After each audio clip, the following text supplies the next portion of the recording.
Alright folks, welcome back to the channel. Today we're taking it way back, throwing it into full nostalgia mode with FIFA 14 on the legendary PSP. That's right, the PlayStation Portable. For those who grew up gaming on the go, this handheld was an absolute game changer. Sleek design, iconic button layout, and just enough power to deliver some unforgettable football moments.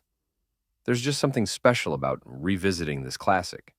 Hearing that startup chime, loading up the game, and getting ready for kickoff wherever you are. So whether you're here for the memories or just curious how FIFA looked a decade ago on a pocket-sized console, you're in for a treat. Let's dive right in. And hey, if you had a PSP back in the day, let me know in the comments. What games did you grind the most? FIFA, Tekken, maybe a little GTA? This one's for the true handheld legends. All right, before we hit the pitch, let's take a quick look at the team management screen. One of the most underrated but crucial parts of FIFA 14 on the PSP. I've gone with Fulham for this match against Newcastle United, so we've got to be smart with how we set things up. First off, the formation options are surprisingly flexible for a handheld title. Whether you want to go classic 4-4-2 or shift to a more aggressive 4-3-3, it's all here. I've made some tactical changes to suit Fulham's strengths, pushing the wingers a little higher to stretch that Newcastle backline. You can also tweak player roles, set who takes corners, free kicks, even penalties. And don't forget about the bench. You only get a limited number of subs, so picking the right backups is key. With Newcastle's pace and physicality, I've added a bit more steel in midfield. Let's see if these choices pay off on the pitch.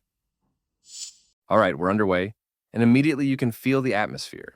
There's that slight edge, that tension right before the action really kicks off. You can just sense both sides are feeling each other out. Nothing too rushed yet, just measured, cautious movement, trying to find some rhythm.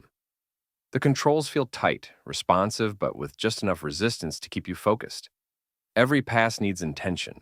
Every movement off the ball needs timing. That's what makes these moments right at the beginning so critical.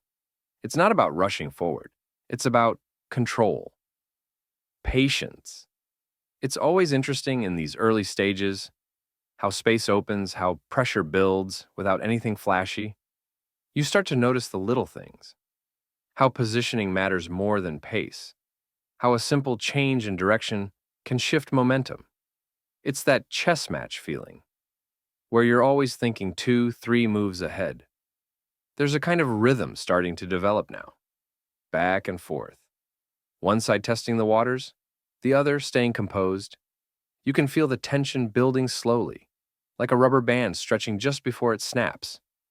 Even without goals or clear chances yet, there's a real intensity. Now, what I love about this version of the game is how much of it is about decision-making.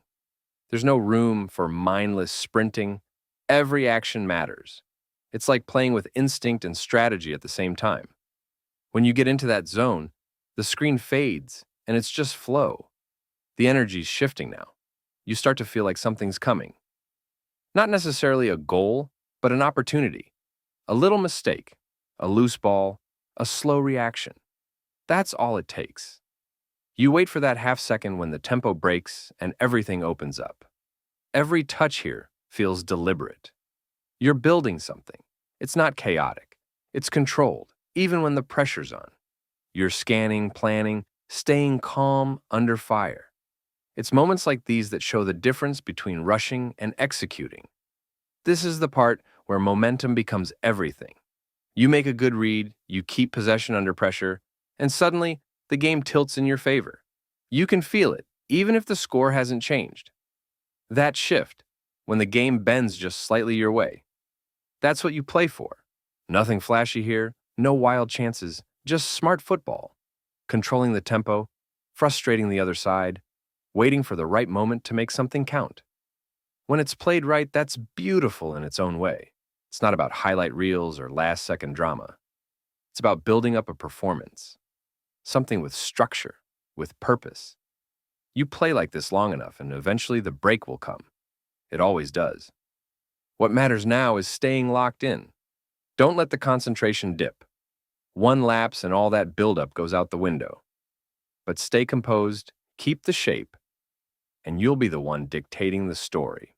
For a handheld from its era, FIFA 14 on the PSP still holds up surprisingly well. The controls are tight, the pace is balanced, and the experience feels smooth, even without the newer engine. It might not have all the flashy features, but for pure on-the-go football, it gets the job done, and it does it with charm.